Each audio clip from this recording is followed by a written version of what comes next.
It's a real pleasure to be here. My first visit to Pepperdine, and now I understand why people have raved not only about the view, but about the extraordinary faculty and students here and the wonderful intellectual atmosphere.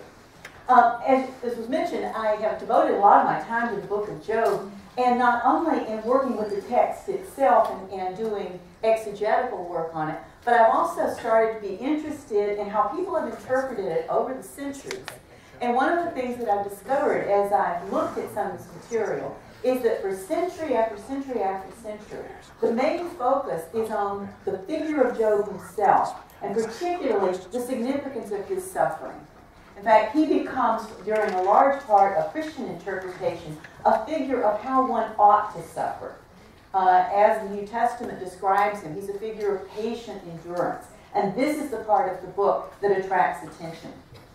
But he also becomes a warrior against temptation. He's a prefiguring of Christ and Christ's suffering. Now, occasionally, interpreters would notice that Job says some things that verge on blasphemy, and that makes them uncomfortable, and they try to minimize it or criticize him for it.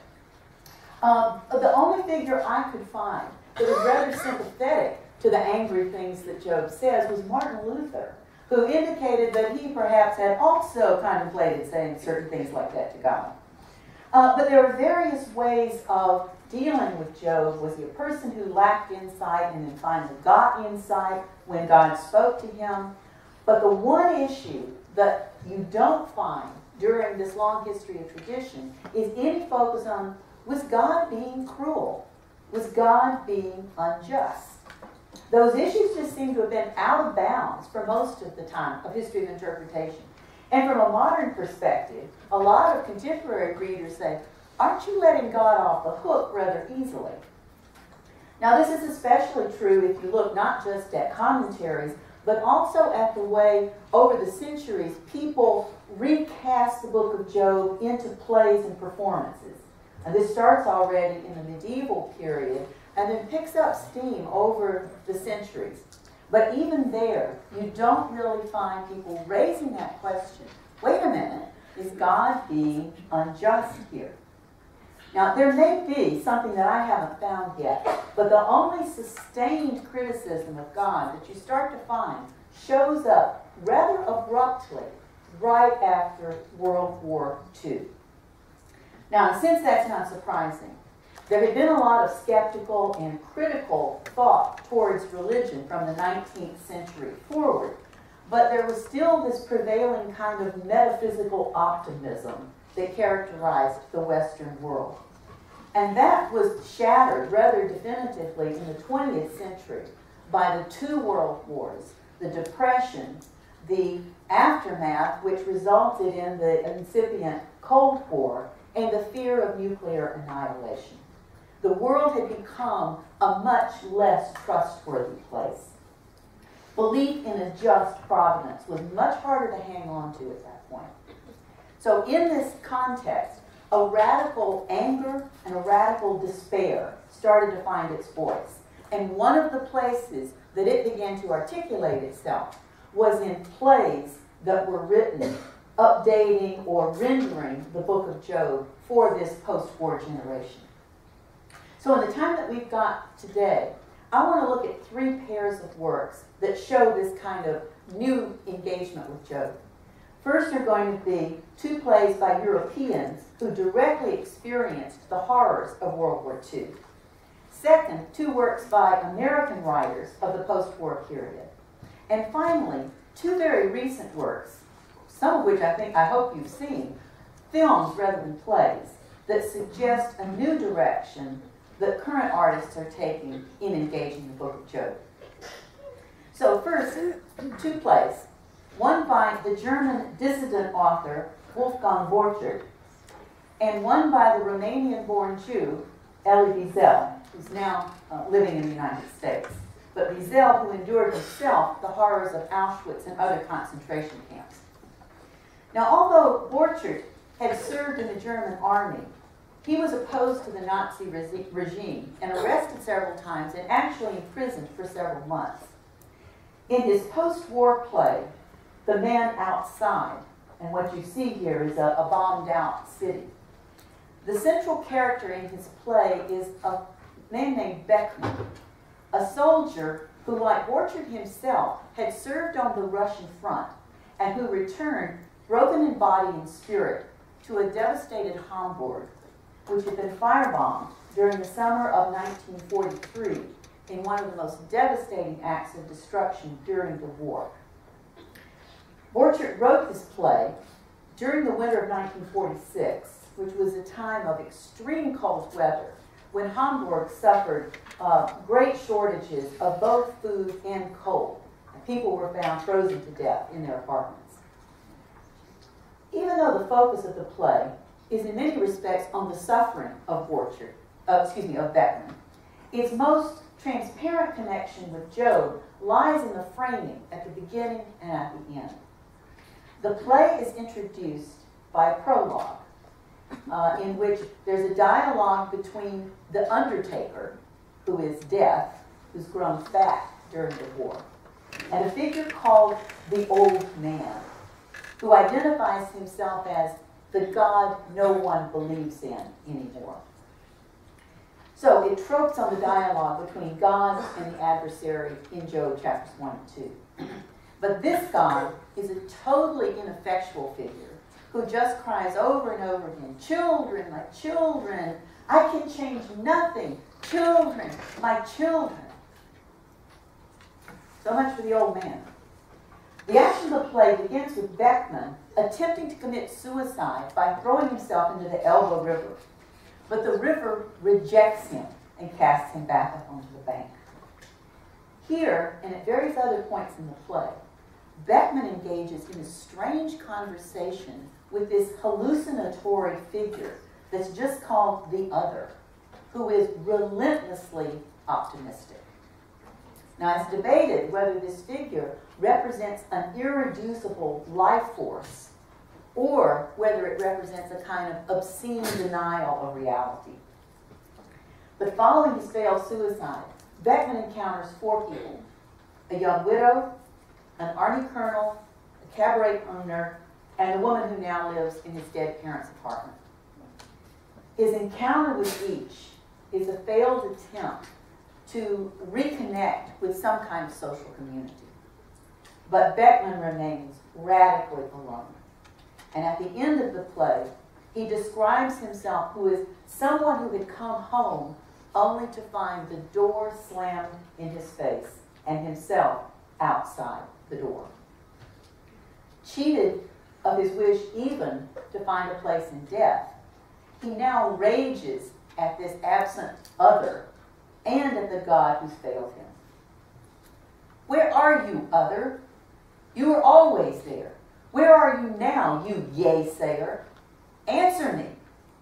Where's the old man who was called God? Why doesn't he speak? Give me an answer. Why are you silent? Why? Will no one give me an answer? Will no one answer? Will no one answer?" And with that cry, the play turns toward its end. There's no answer from a whirlwind, because God is as impotent and defeated as Beckman is. Now, Borchardt's play was controversial, but it was also difficult to interpret. And some critics thought that Beckman actually completed his suicide, and that the whole play was just the vision of a drowning man. But Borchardt himself explicitly rejected that interpretation. He said, no, he said, in the end, Beckman does not go into the Elbe. He cries for an answer. He asks about God. He asks about love. He asks about the neighbor. He asks about the meaning of life in this world. And he receives no answer, because there is none. Life itself is the answer. And if you look again at the ending of the play, the young woman shows up and Beckman goes off with her, although we don't know to what kind of a future. Now, I looked at some of Borchardt's earlier writings, and in some of those you can actually detect religious and even Christian themes. But his sufferings in the war seem to have led him away from those, seeing God as impotent and people as basically being on their own in the rubble, but deciding to live anyway. So it's something of an existential play in which people are on their own. So it's a resolution, but a rather bleak one. Now the other European, or play written by a European, Elie Wiesel's The Trial of God, matches Outside the Door in terms of its existential intensity. But Wiesel is a Jew and brings a different set of religious contexts and resources to his writing. Now his immediate impetus in writing this play was, he said, something he actually witnessed happening in Auschwitz, when 3 Jews conducted a trial of God and convicted God of oppressing the Jewish people. Now, some of you may have seen the PBS program, God on Trial, which was actually a filming of this, a recreation of this event in Auschwitz. And in a 2008 interview, in response to someone who had questioned whether this event had actually happened, Wiesel replied, "I was there. It happened at night. There were just 3 people. And at the end of the trial, they used the word chayav rather than guilty. It means he owes us something. And then we went to pray." That's the paradox that intrigued Wiesel and that he explores in The Trial of God. What kind of faithfulness is imaginable toward a God who can permit such horrors? Now, at first, it would appear that Wiesel's play, The Trial of God, has little to do with the book of Job or to this event. It doesn't directly engage Job or the Holocaust, but rather represents actions that take place in 1649 in the Eastern European village of Shamgorod, in the inn of Berish, who is the survivor of a pogrom. And indeed, the intertext that the play primarily plays with is not so much Job as it is the book of Esther, because it situates the play on the night of Purim and has the central action of the play, the trial of God, take the form of a Purimspiel, that is a make-believe game that's often performed in costumes and masks. But the notion of a trial of God does evoke the book of Job, although with a difference. Job wanted to have a trial with God, and the protagonist of Wiesel's play, Berish, wants to have a trial of God. And Berish is himself a Job-like figure, because he's lost his family and his neighbors to a devastating pogrom, and he's seen his daughter raped by a mob on the day that was supposed to be her wedding day. Now, the 3 traveling Purim players who just happen around to Berish's inn on this night don't play the role of Job's friends, as you might think. Rather, Berish persuades them to put on, as a Purim play, a trial of God in which they are going to be God's judges. But the strongest relationship between this and the book of Job, and the most interesting, is the figure of the stranger who comes to the inn, Sam. He volunteers to take on the role of God's defender. And when Berish and the Purim players think they recognize him, the stranger replies, "It's possible. I travel a lot. I meet many people. That's my favorite pastime, to meet people, to gamble, to win." And so we recognize here the adversary of Job 1 and 2, who goes to and fro on the earth and walks up and down on it, and who challenges God to a bet about Job. So what Wiesel does that's so hermeneutically interesting is to explore the dramatic potential of the adversary. As many biblical commentators have already noticed, the adversary in Job is not the opponent of God, but in a sense God's defender, because he's going out and seeking people who don't fear God properly. So Wiesel takes that notion and plays with it. And what's most horrifying is the way in which the stranger Sam's defense of God succeeds. Because the Purimspiel judges, each of them also survivors of terrible massacres, are nevertheless desperate to believe in the goodness of God. And they're drawn in as Sam repeats the sophisticated ways in which theologians have taken up the task of theodicy, of justifying God's ways. Our justice is not God's justice. It's humans who are to blame for the cruelty in the world. God is found with the victims, not with the killers. And he's so persuasive that at the end, the judges are awed by him and declare, "You're a tzaddik, a just, a rabbi, a master. You're endowed with mystical powers. You're a holy man. Save us." And at that, Sam pulls out his Purim mask and puts it to his face and reveals his true identity as Satan. And as they recognize him, they shout in fear, and Sam speaks the closing words of the play. "So, you took me for a saint, a just, me? How could you be that blind? How could you be that stupid? If you only knew. If you only knew." Now, where in this play is the voice of God from the whirlwind, the revelatory presence? It's not here. The play ends not with the sound of a whirlwind, but with the deafening and murderous roars of the mob breaking into the inn to kill the rest of the Jews. Now, one of the things that Wiesel disliked about the book of Job was that Job appears to capitulate at the end. And Wiesel thought Job should have remained defiant. A defiant person, but one of singular faith. And so in Berish, he creates such a figure. Berish declares, "I lived as a Jew, and it is as a Jew I shall die, and it is as a Jew that with my last breath I shall shout my protest to God." So for Wiesel, in contrast to Borchardt, God is not an impotent figure to be pitied and dismissed. For Wiesel, as a Jew, God is a powerful moral agent who has to be called to account by his people.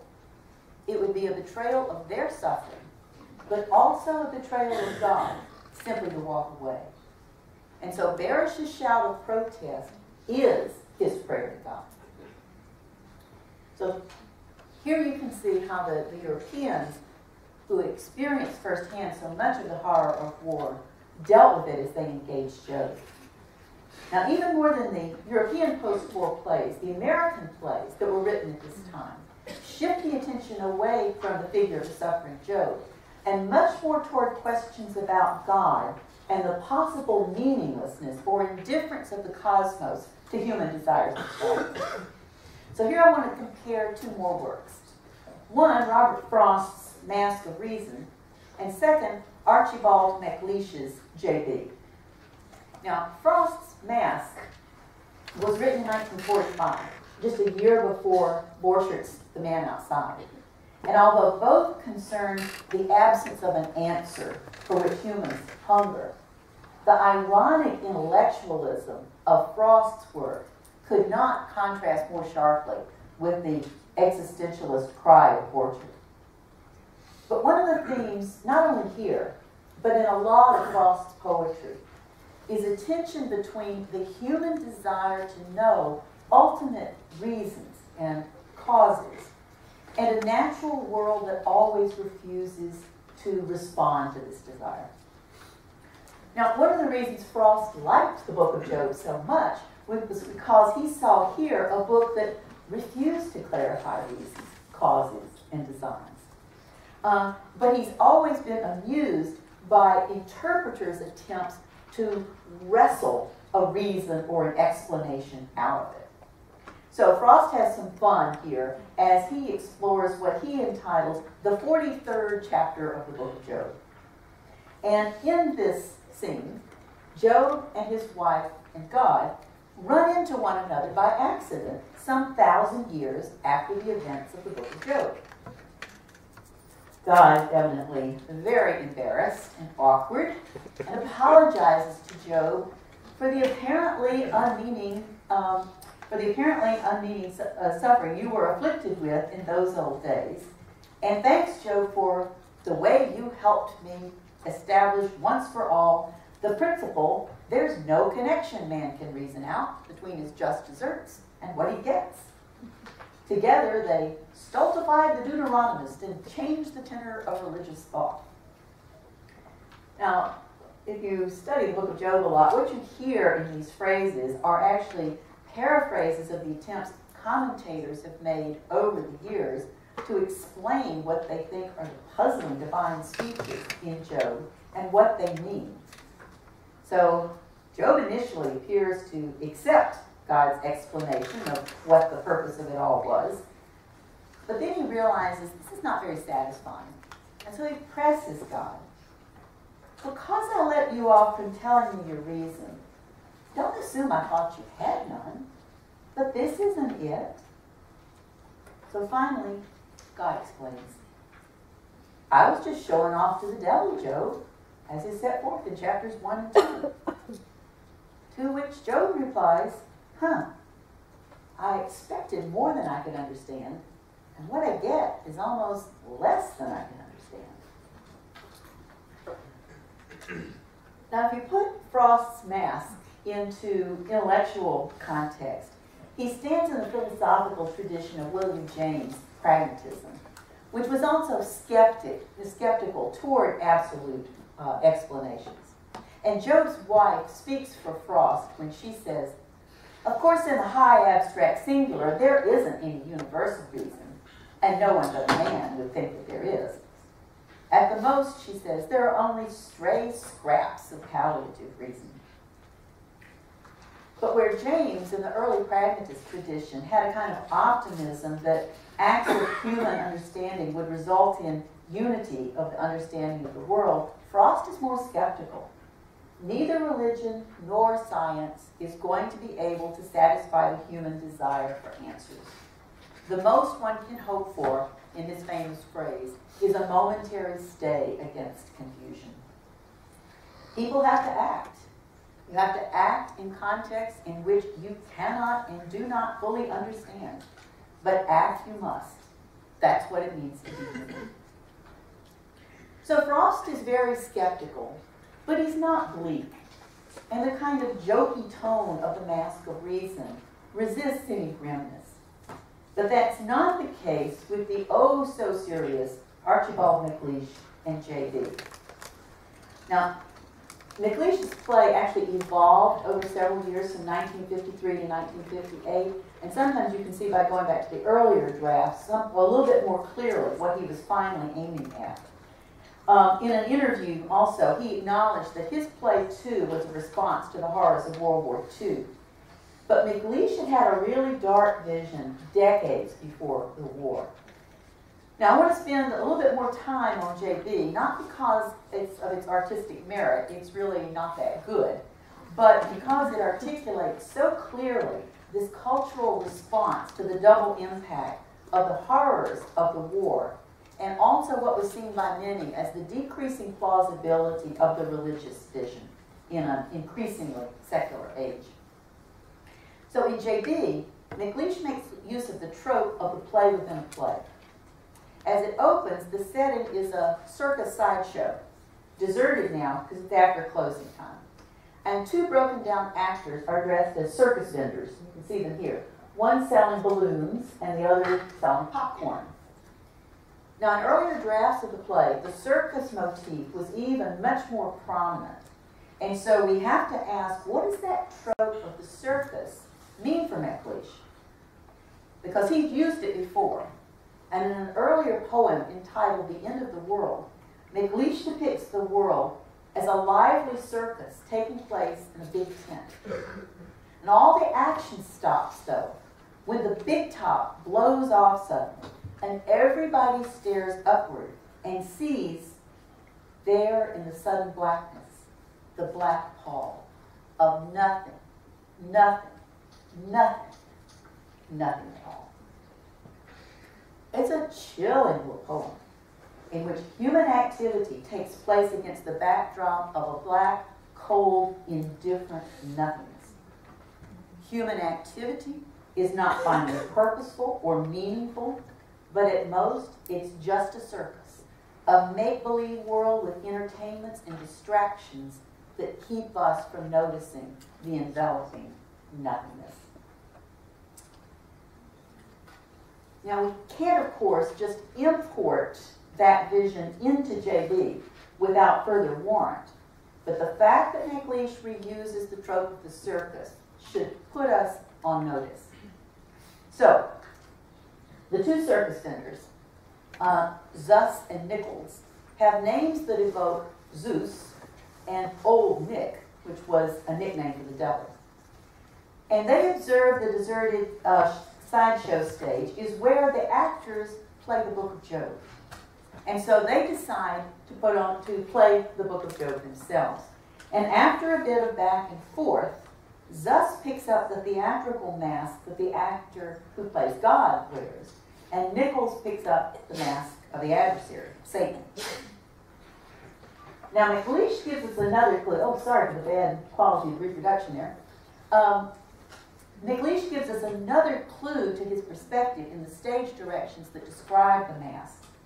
God's, he says, is, quote, a huge, white, blank, bland, expressionless mask with lidded eyes, while the adversary's mask is described as dark and open-eyed. The eyes, though wrinkled with laughter, seem to stare, and the mouth is drawn down in agonized disgust. Now, as the play progresses, we see that the God character never shows compassion or sympathy for the suffering of J.B., his family, or for any of humanity. Instead, it's Nichols, the Satan character, who sees and describes and despairs at the endless suffering of humanity and the cruelty of God. If Nichols is the accuser, he's the accuser of God. And one has the sense that here, too, in McLeish's play, it's really God who is on trial. The following scenes will depict the story of Job as McLeish renders it. And although the time and the place aren't specified, it's clearly America at mid-century in the shadow of war. And McLeish does several things to bring the story into the present. But he also enlarges the character of Job's wife, whom he calls Sarah, so that J.B. and Sarah can articulate different religious perspectives. J.B. starts out as a man who treats all of life as a gift, who considers himself freely blessed by God. Sarah represents more of that Deuteronomist position.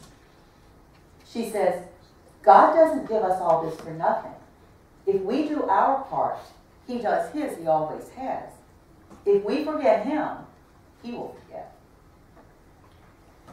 Now, the testing of J.B. and Sarah involves a variety of disasters, but most poignantly, the death of their eldest son in war, the death of 2 other children in a car crash, and finally the rape and murder of their youngest daughter.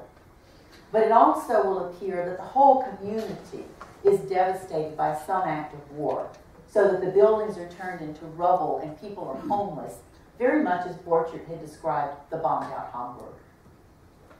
Now, not surprisingly, Sarah, with her "I give so that you may give" theology, thinks that God has broken the contract, and so she bitterly rejects God.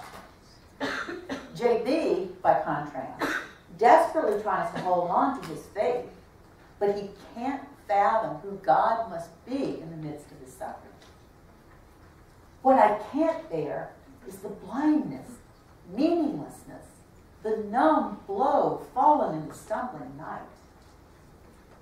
And out of his terror at this meaninglessness, he finds himself pushed to say, God will not punish without cause. And Sarah is dumbfounded, outraged at this blaming of the victims. And it's at this point in the play that she utters the words of the biblical wife of Job, "Curse God and die." But J.B. so dreads the nothingness that he says, we have no choice but to be guilty. God is unthinkable if we are innocent. And at that, Sarah leaves J.B.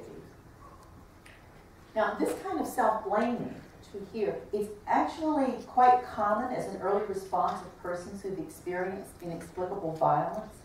It's an attempt to hold together some kind of meaning, some kind of agency, even at that terrible cost of assuming guilt for himself.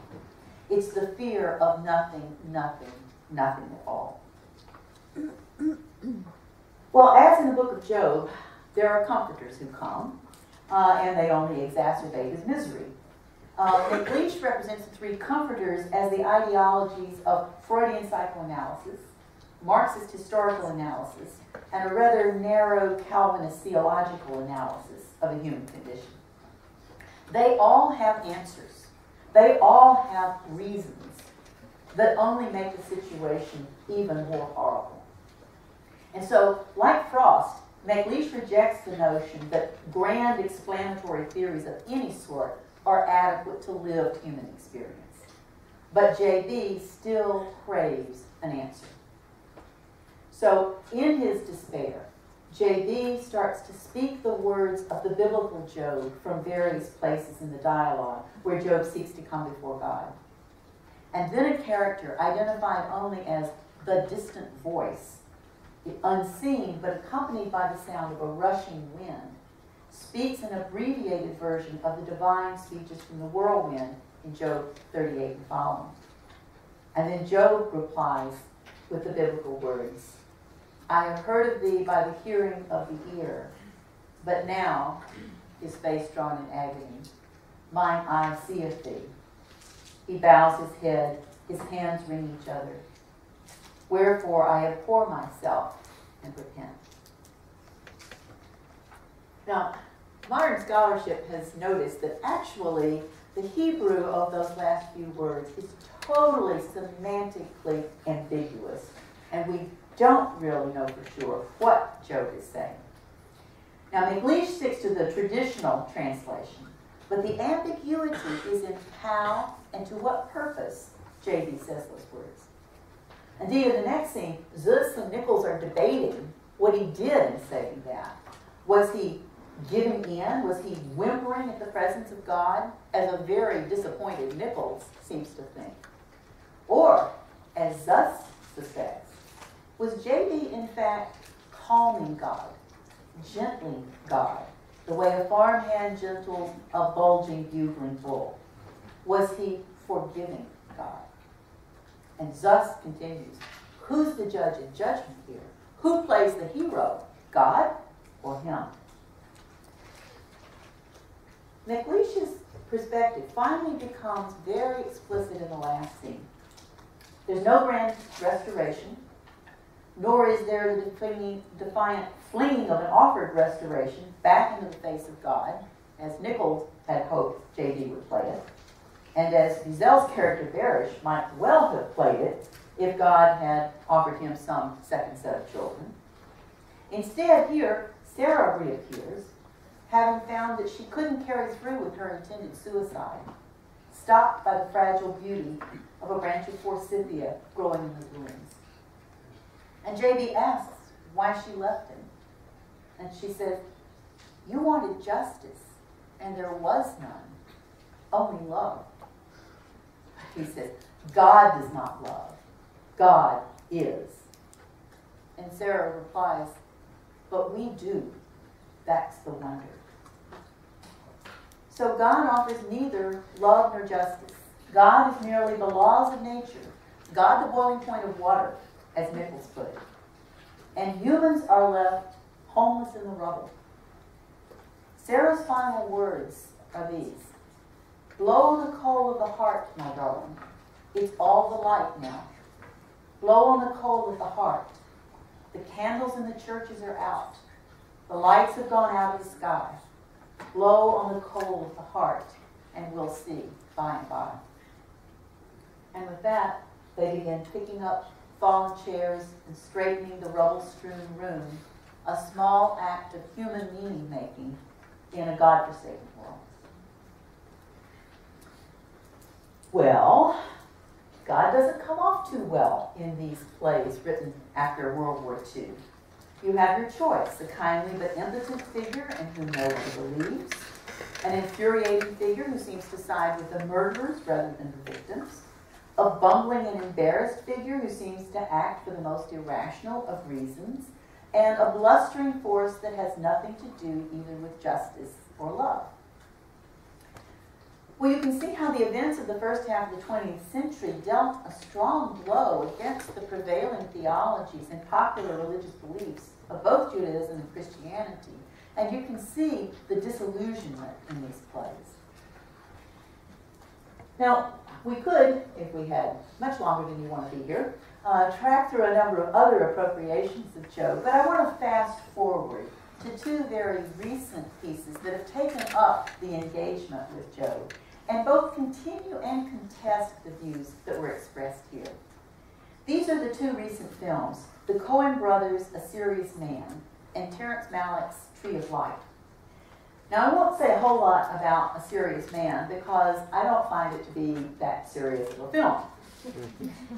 Its Job character, as you can see here, is not a heroic figure, but in Yiddish terms, a shlemiel, or a nebish, someone to whom the most humiliating troubles and woes and misfortunes will occur.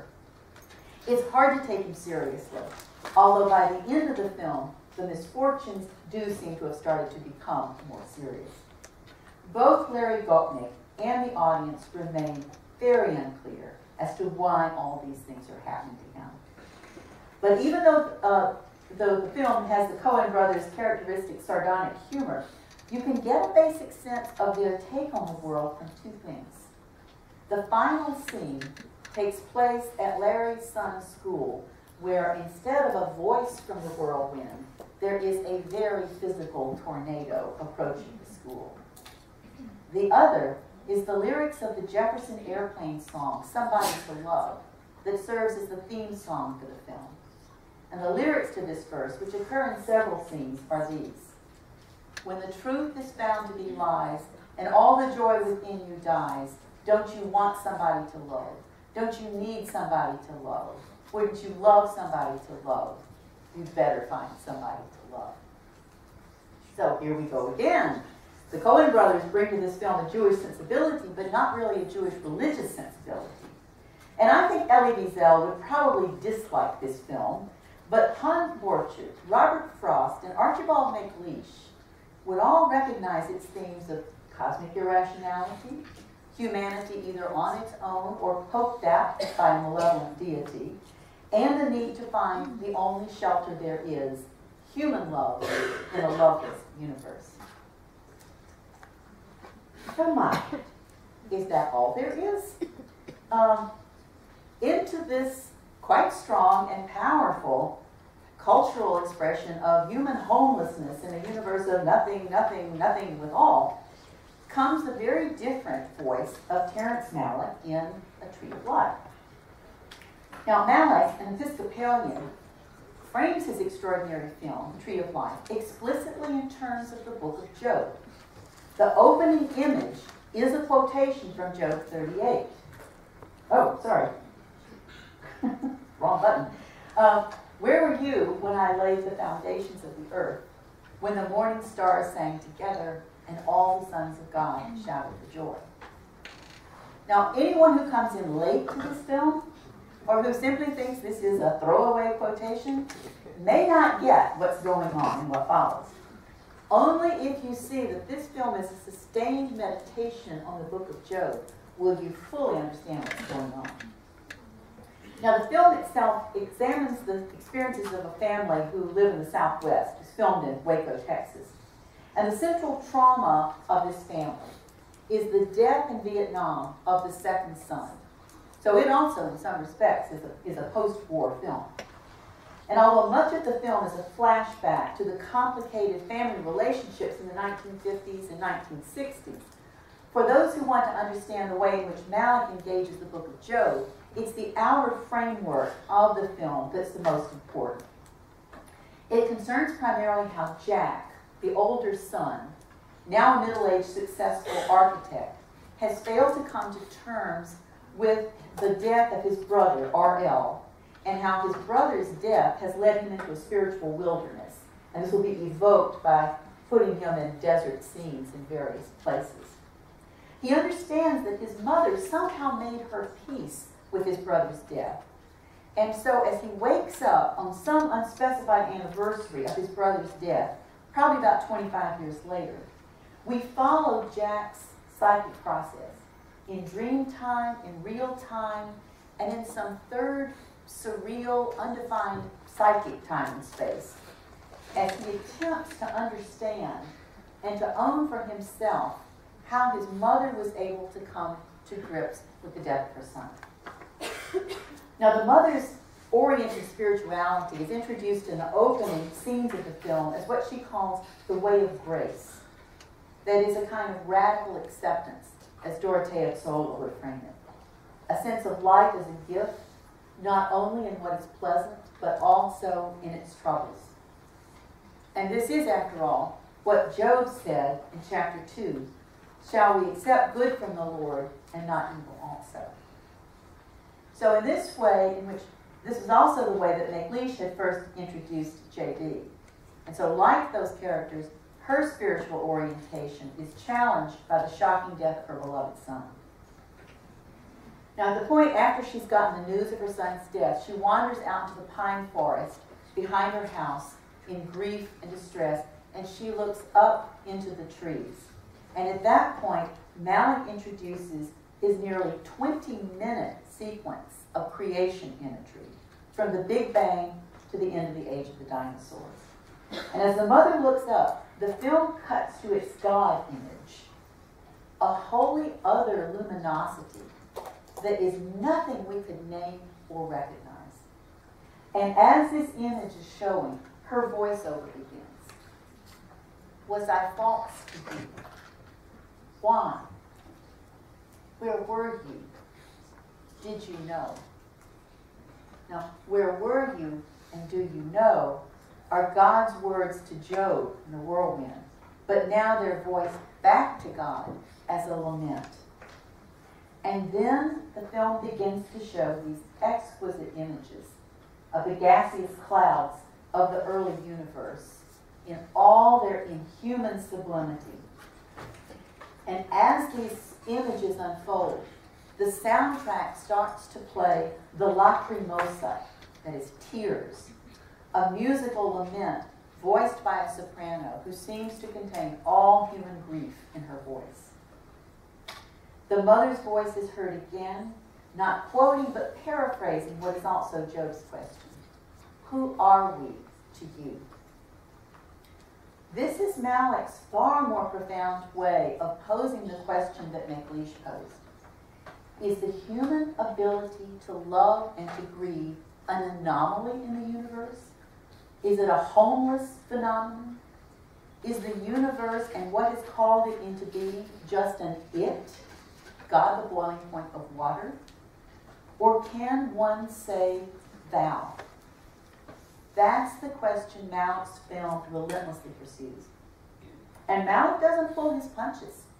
The creation of the universe and the emergence of the light sequence lasts nearly 20 minutes. And for audiences who don't understand the Job and intertext, this is a very perplexing sequence in the film. But if you paid attention to that opening frame with its citation from Job 38, you realize this is Malick's rendering of Job 38, 39, 40, 41. They don't tell the same story, but they address very closely related issues. In fact, let me just remind you, the divine speeches are divided into two parts.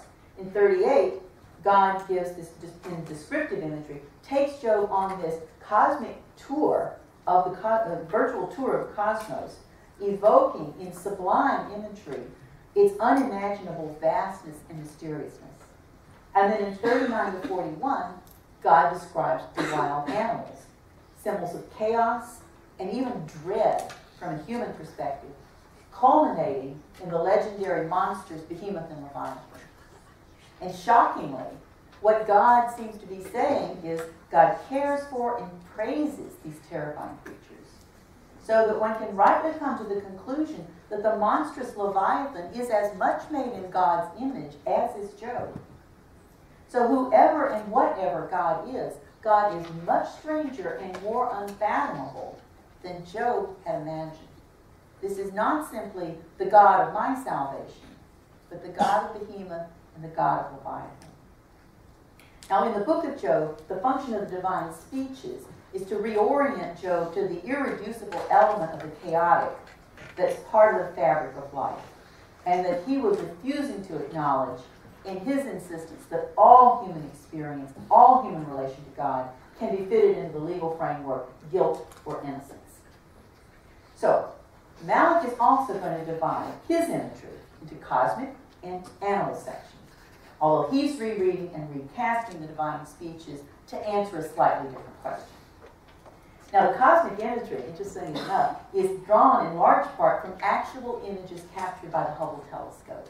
So it are things that we have seen. But it's given a chronological structure, unlike the book of Job. So we see these incredible nebula and gas clouds that are the birthplaces of galaxies. And we see the creation of planets of the solar system.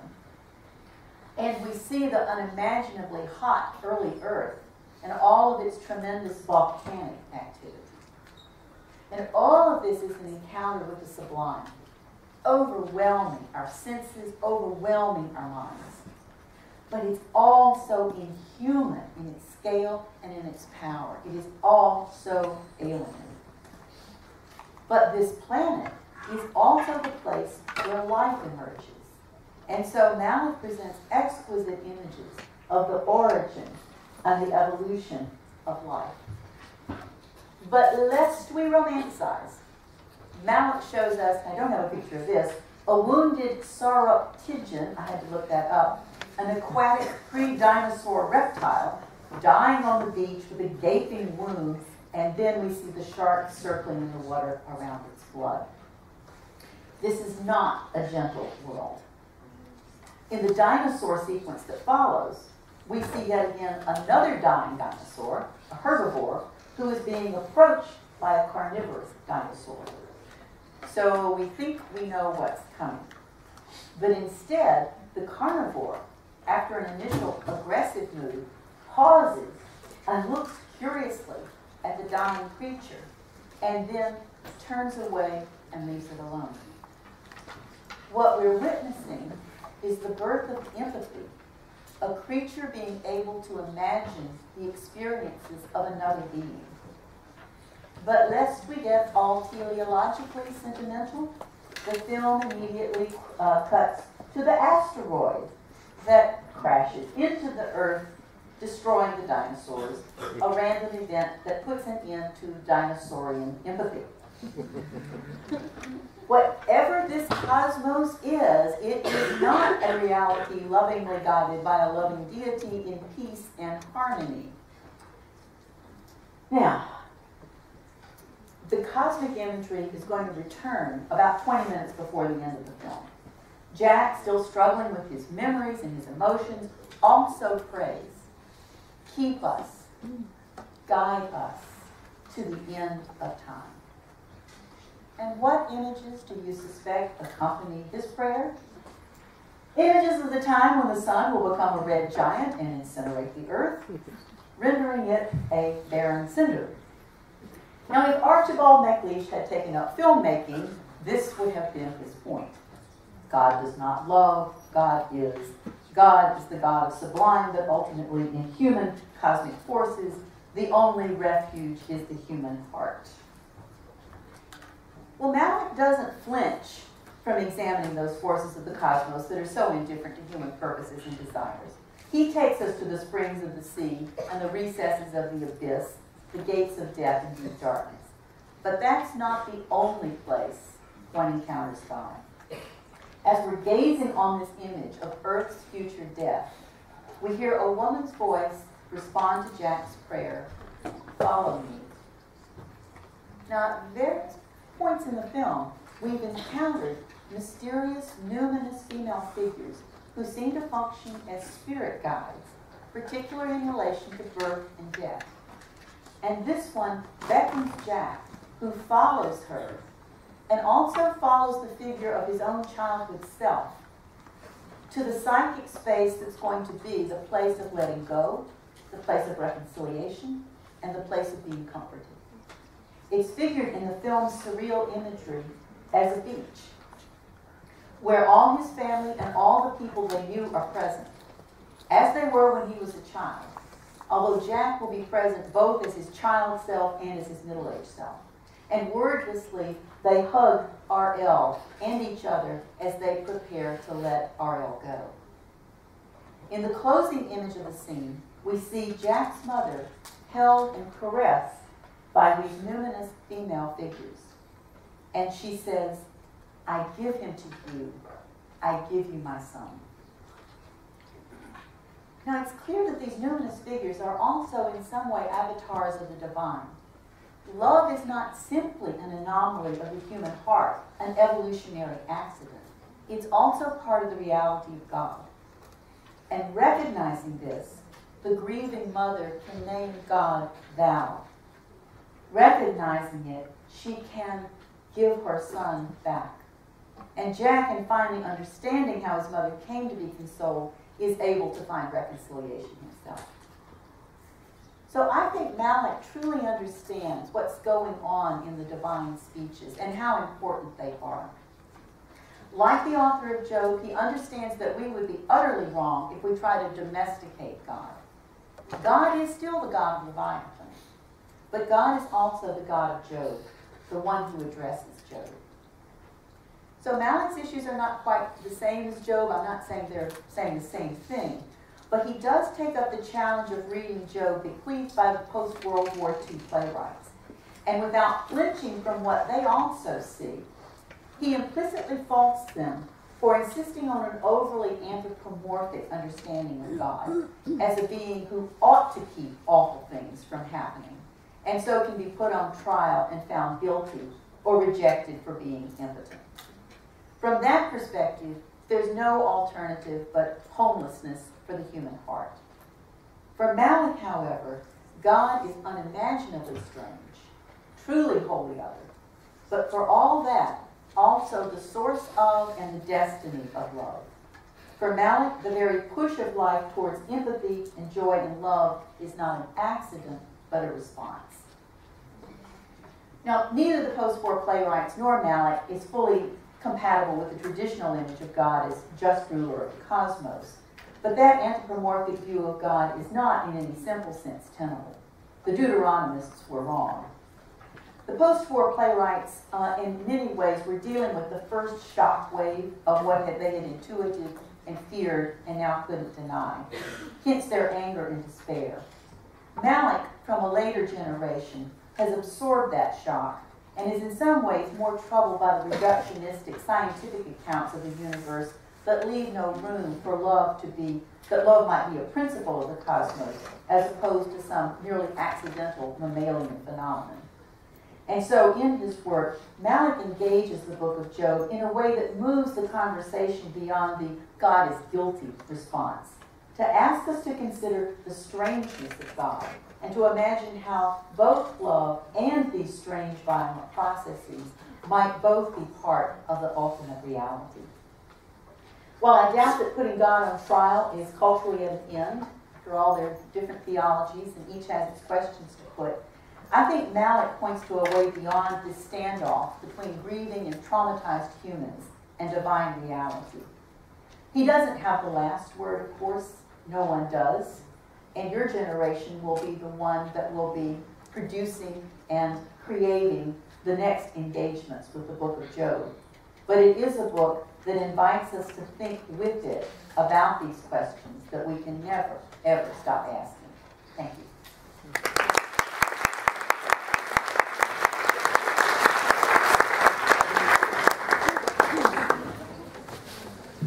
Thank you very much, Professor Newsom. Very thought-provoking, bringing together a lot of ideas from the book of Job and from our own time.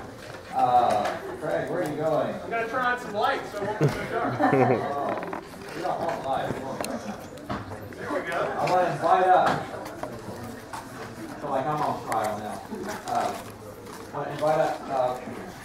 Craig Detweiler, Dr.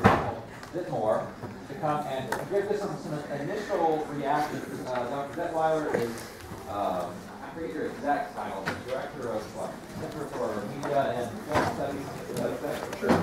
And Dr. Whitmore Senior is professor of English and chair of the Humanities and Education Museum. So both of these have a long-time interest in the topic at hand, so we want to hear just some initial comments, a reaction from them, and then we'll open it up to those of you. And if you need to go, only if you really need to go, this is the best time to do it, but I understand.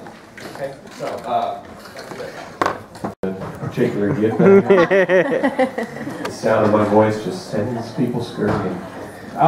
Hey, this is the fun part about being an academic, responding to each other and having a little conversation. And so whether anybody's listening or not, let's have a good conversation. First I want to say thank you to Dr. Newsom, because I think you captured both the timeless and the timely nature of the questions raised in Job. And I think you pointed out very rightly how we tend to skew the emphasis to match our experiences and passions. And so depending on the era, you're going to get different takes on Job. I also thought it was interesting the gap between maybe the European and the American perspective, probably rooted in, you know, Europe being so much closer to where the blood was shed, to the pain and the eyewitnessing of that. I haven't seen the Borchardt play, the Weissel play, or the Robert Frost piece, but I have seen JB a couple of times, and I'm intrigued by how it has been reinterpreted, because I don't think it really works very well as drama. And so I've seen people drop the framing device, kind of get it out of the circus. I've seen it turn more towards dark comedy, which is kind of interesting. I think the core of my comments, I'm a filmmaker, and so I'm really interested in contemporary questions, because I'm also a theologian of pop culture, and so I'm interested in how these things work in pop culture. So there's, how many of you maybe have seen West Wing? There was a famous episode where President Bartlett sort of shakes his fist at God, right? That's a contemporary version. There's a song by The Roots called Dear God that asks these kinds of questions. And then I thought of several different films. I thought of Signs, right? Signs has this kind of problem or question at the core of it. Of course, Signs wraps it up in a tiny little bow, like everything happens for a reason. And so it's kind of satisfying as a film, but not really theologically. It's sort of too easy. I wonder, maybe a question that I'm going to pose to you is, how do you think 9/11 and the reality of that will maybe push us back towards these questions raised by the book of Job? I think of films like Extremely Loud and Incredibly Close, which I thought was a good film, but not theological enough for me. It didn't seem as deep as it should have been. I also thought of a couple of really dark, heavy films, There Will Be Blood and No Country for Old Men, which I think really get into the maw of, you know, the evil. And then finally, my thoughts just on the Coen brothers film, A Serious Man. I agree with your overall assessment about the Coen brothers' maybe theological disinterest. But I do want to highlight the potential biographical connections, because they were, as sons of academics, their parents or dad was a professor, and so the film sort of turns on a professor trying to get tenure. And so a lot of the humor comes from the torture that he's enduring under that. And so I think it's actually maybe a more personal film about struggle and evil in academia than we might realize. And then finally, I certainly revel in your reading of Terrence Malick's Tree of Life. It is a timeless film. It's eternal in its aspirations, and it is obviously rooted in Job. How many folks have seen it? Have you seen Tree of Life?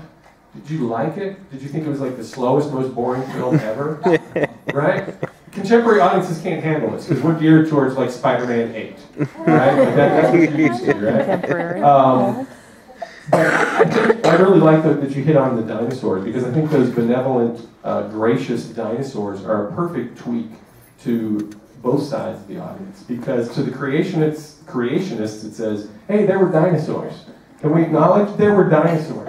But to those who say it's just, you know, pure survival of the fittest, it says, no, actually, the possibility of grace exists. And so in that one scene, he kind of offends everybody. And then I just loved your take on the heavily gathering at the river. And I think you're right. It's interesting how it's decidedly female. I guess my final comment might be that all the playwrights and filmmakers you cited are male. Mm-hmm. And yet the clearest agents of grace are both a mother and these attending angels who are portrayed as women. That scene at the end of the film is absolutely one of the 10 most powerful cinematic experiences I've ever had in my life.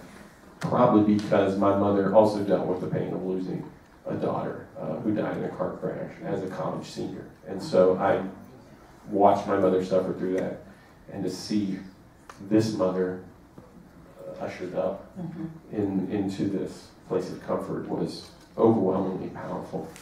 So my second question for you is what do you think is the strongest womanist author to write on Job? Are there texts that women have written that wrestle with these questions, and what would those be? I think that's it. Oh, and the last thing is this a uniquely Western problem? I've lived in Japan, I've lived in China. The theodicy questions aren't quite the same. They deal with suffering, but not in the same putting God on trial. Mm-hmm. And so I'm kind of intrigued. I'd love to see or know what the Buddhist dramatic version of Job might be. So that's it. Yeah. First, let me just take it in backwards order. I don't think there could be a Buddhist Job. You know, I mean, the notion that all is transience, etc. It would, and I'm not sufficiently acquainted to be able to say, then where is the place where this is dealt with? But I think you're right that the fact that the Western religious traditions have insisted on a monism, a single God, and have insisted on that God's justice and all-powerfulness, that leads us obviously into the classic crunch of theodicy. If God is all-powerful, how come there's evil? If there is evil, then perhaps God cannot be all-powerful. And we've boxed ourselves into an uncomfortable corner. And I think something like Malik's film is actually a way of saying that's just a bit simplistic. And so let's move beyond those overly boiled-down views. In terms of women who've written, I've tried to collect some women's poetry, etc. There are a few rather good things on Job's wife. Naturally, that's where they go. But I have not yet been able to find something that I thought was intentionally engaging Job. In fact, the other charming, wait a minute, Marjorie Kemper, God's Grace, a short story in the Atlantic Monthly, which if you look it up, is a wonderful story in which a very theologically conservative, simplistically thinking, young Vietnamese woman who is serving as a nurse. So she's flunking out of nursing school. And she goes to take care of the dying 16-year-old, and who's dying of leukemia. And so she offers to read him something, and she's always has her Bible around. And he says, well, the only thing I would want you to read me out of that's the book of Job, which makes her very uncomfortable. But they keep going, night after night, reading through the book of Job. And in the end, when he dies, although you can see that she's negotiating very much with what wasn't right about her take on theology. It couldn't incorporate this kind of suffering. But at the same time, one of the scenes she sees out the window is the flowers blooming in the midst of all her grief. And so she's caught in this tension between that which is still very much God's grace, but the problem of I've got to face up to the reality of suffering. And that's Marjorie Kemper, so I would say that she's the one that comes most to mind. As to 9/11, I think there have been two responses. One, we almost immediately saw the imagery and language of apocalypticism in the political discourse, and so that was the tendency of where to take it. And though I think there were also then the if you will, the human stories. Obviously, there were many church services, but I don't know that there has been a really sustained theological response, at least that I'm aware of. Well, very quickly, so I want to get time for questions from students out there as well. So, and I want to echo everything that Craig said as well. It's an absolutely brilliant talk all the way around. Two things I might ask about. I never had seen A Serious Man before, and I was watching it. One of the questions that kind of come to my mind is, where is any reference to the Holocaust in this movie? I recognize it wasn't brought up directly, but there was something with the absence that bothered me in that. And less so in Tree of Life, and in both of them you might have expected to have been there. Because in terms of what you have argued about a metaphysical optimism, that might be the one incident that really broke that apart.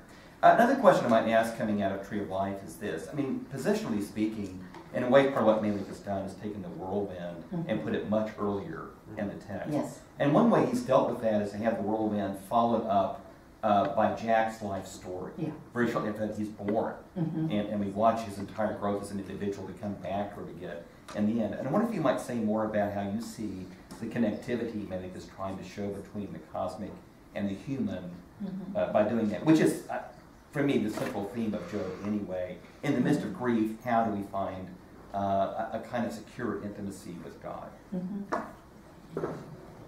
I don't know. No, I still, and probably I will turn it back to Craig, I have been puzzled over, I get the framework and its big issues. I also get the Jack's struggle to deal with the way of being in the world that his mother represents, the way of grace, and the way of nature, as it's described, that his father represents, which is much more, his father is a character with whom I have a great deal of sympathy. He works hard, he plays by the rules, he expects that his effort will be rewarded, and it is not. And so he's a very difficult figure, an artist, but whose musical career he doesn't pursue, and so he's very much torn. But I have still had some difficulty figuring out how to connect these two parts, and Craig, maybe you would want to comment on that. Actually, I see the film as a symphony. I just think it's so musical, and he has so many musical cues that he's stating his musical themes, and then he riffs on it, and then he riffs on it again, and then he comes back at the end and restates his musical theme. I also see it as biography, autobiography, you know, so he's trying to take the cosmos and locate it in his own little Texas experience and trying to say, as it was in my household, you know, so it is in the foundations of time. But he's doing it, so he's trying to do the cosmic and the particular at the same time, which is frankly what Job does. Yes. In fact, this is just kind of side with anything else, but when I got the DVD of it to watch, one of the instructions in the DVD is to play it really loud. Yes. And the reason why, if you haven't seen the movie, and I really appreciate what you with the dialogue, when the mother, and both the narrators speak, they speak in whispers. And if you don't have it loud, it's very hard to hear what they're saying. And then the other part, very, very right, is the musical element to it is astonishing because there's so much of it in which there's no dialogue whatsoever. It's really a silent film with an incredible soundtrack. Yes. Yeah. Let's open it up for some questions from our audience. Yes.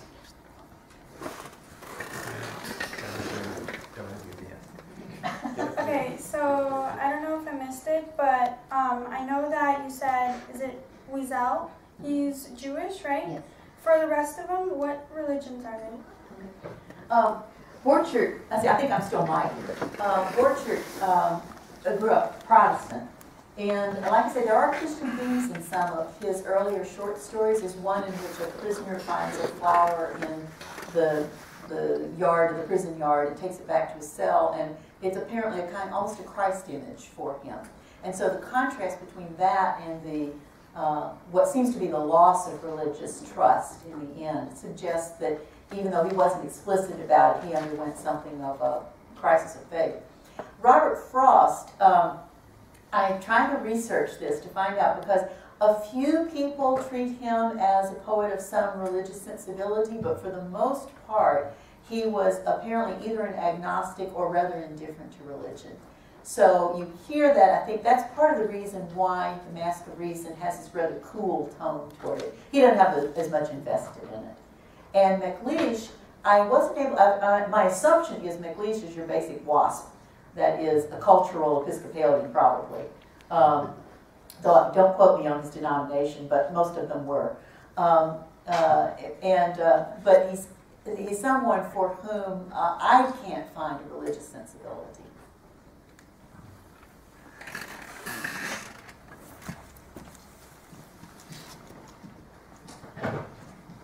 Hi. So I was just going to ask, I realized that in most of these works, and in Job, the males are mostly the ones wrestling with these ideas. And in, I believe, in JB and in Tree of Life, there's these females that, you know, have, like, understand and are at peace with God, and at the end of Tree of Life, God is portrayed as women. They're always, you know, female. So I'm wondering if this is just like a, is this just, do you believe that this is layover from like our patriarchal society and that men have to wrestle with these issues and that women are somehow, I'm not sure if I'm, okay, do you think? I get what you're saying, yes. Actually, I had I presented Tree of Life in a Episcopal Sunday School class, and there was a woman there who just hated the film because she said it just recapitulates the essentialist stereotypes of men and women. So that she saw the father as this oppressive figure of discipline and rules, and the mother as this rather weak, sometimes passive, but, you know, nature oriented person. And so she was very distressed at what she thought was the reimposition of stereotypes, and thought that if a woman had made this film, it would have been rather different. I don't know. But in general, it's interesting. In the early history of interpretation, even this early Jewish work called the Testament of Job, the figure of Job's wife gets expanded in a very sympathetic way, but she's still the one who does not see, her religious and ethical values are not as good as those of Job.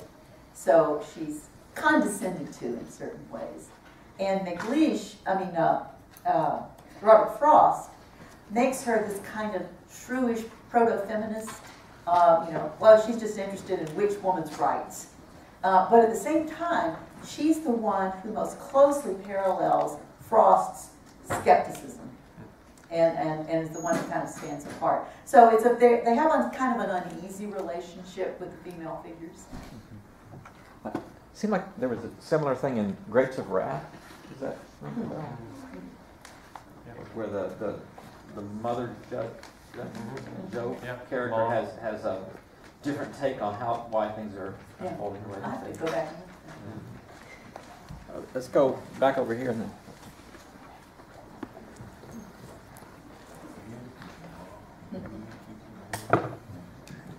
I just got done writing a paper about Yerem Moltmann and Business theism, and as writing that, I really reflected on the struggle in theology to kind of reconcile God on the high pedestal that we put him in traditional theology and theodicy. And it just seems like theology sometimes is so inadequate answering these questions.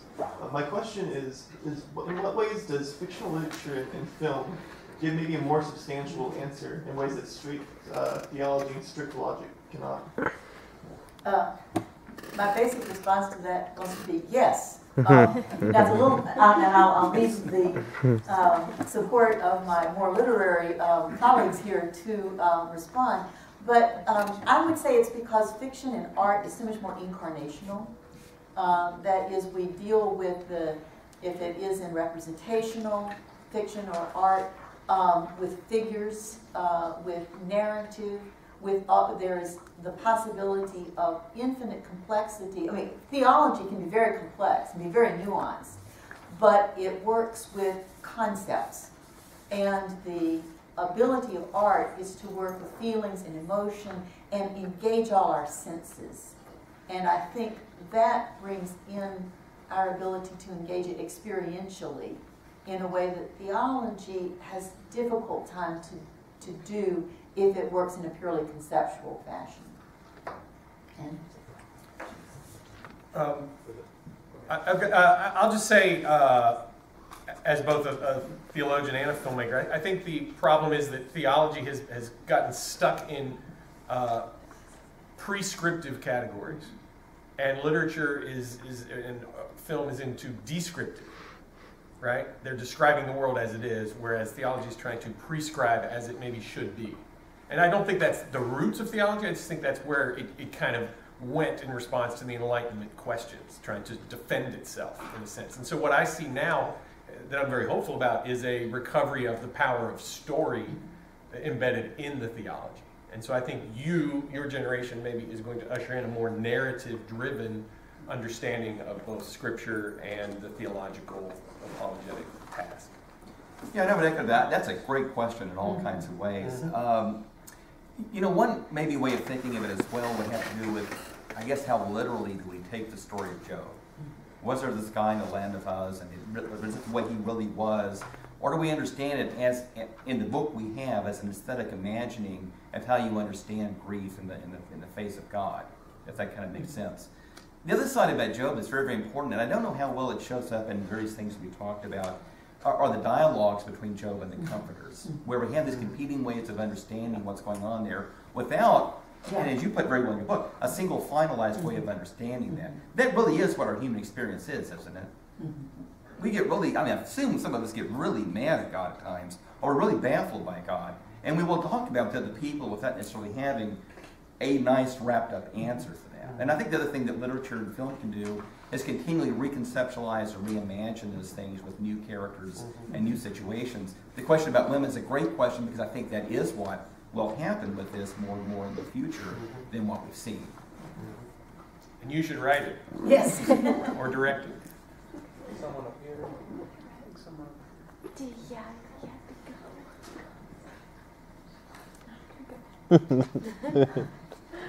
Hi. So my question is, in the story of Job, biblically, it's a dialogue between God and Job, and then the other separate characters that maybe have smaller roles.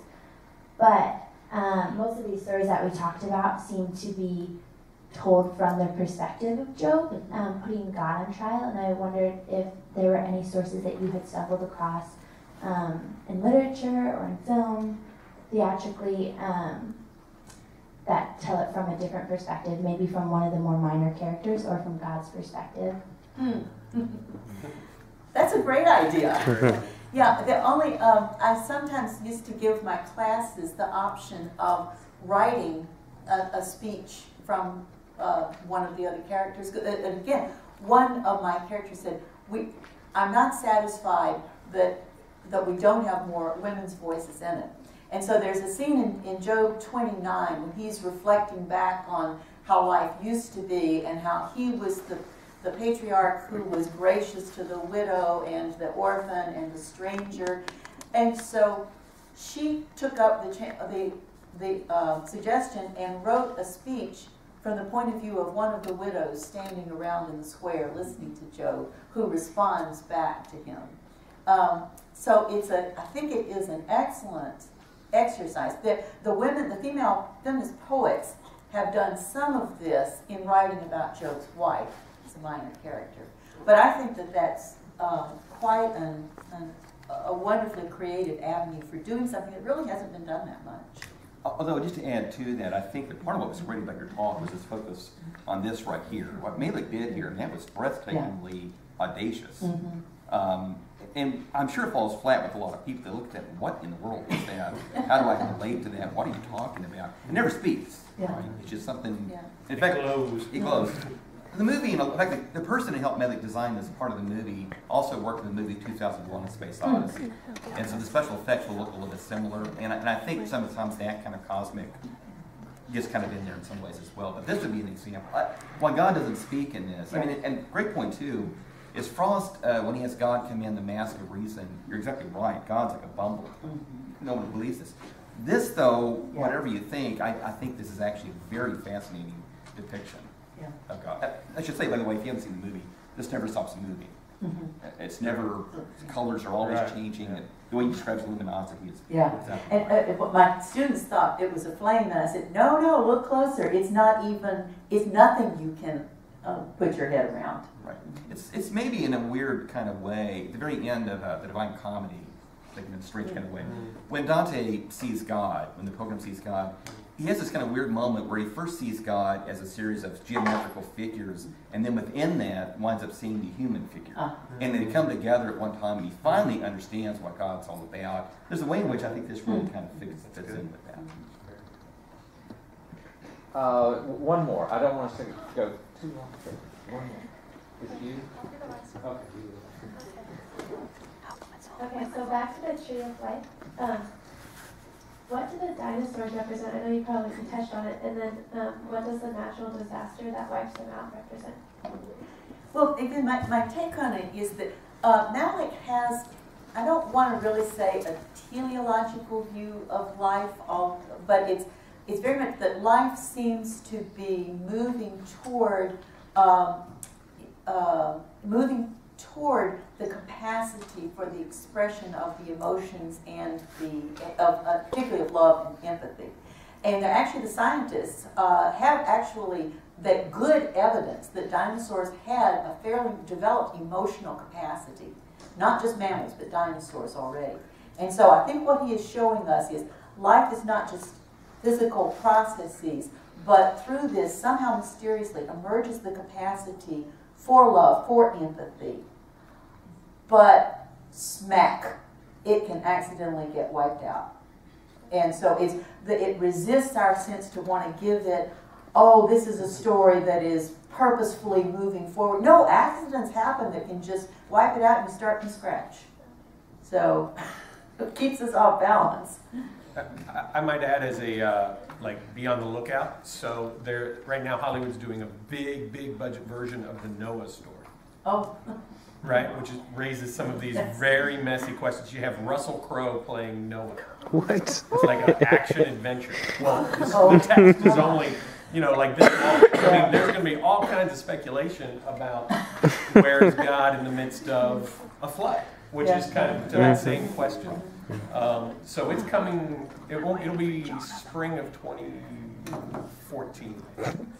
I would want to recommend, I just showed it briefly, that PBS program, God on Trial. That is very much worth viewing because it's taking place in Auschwitz and hearing Jews going back and forth out of the biblical tradition, and you find yourself being swayed one way and another. And then at the end, when they have declared God guilty and they are being taken into the gas chambers, someone says, what do we do now? And they start praying. They start saying the evening service. So it's that also is a piece of what should be in this conversation that I didn't have time to fit in today. And maybe a contemporary version of that is the film Exorcism of Emily Rose, which, did anybody see that? I mean, that'll freak you out, right? It's an exorcism movie, but it sort of puts evil on trial as a way of arguing for the existence of good and of God. So it was made by a Christian whose co-screenwriter is an atheist, and they sort of did that debate and put it in a horror film, so nobody knew that was coming. Well, I think we could be here a long time this evening if we just try to answer all the questions that we have. That's, in my mind, one of the beauties of the book of Job is the way that it opens the questions.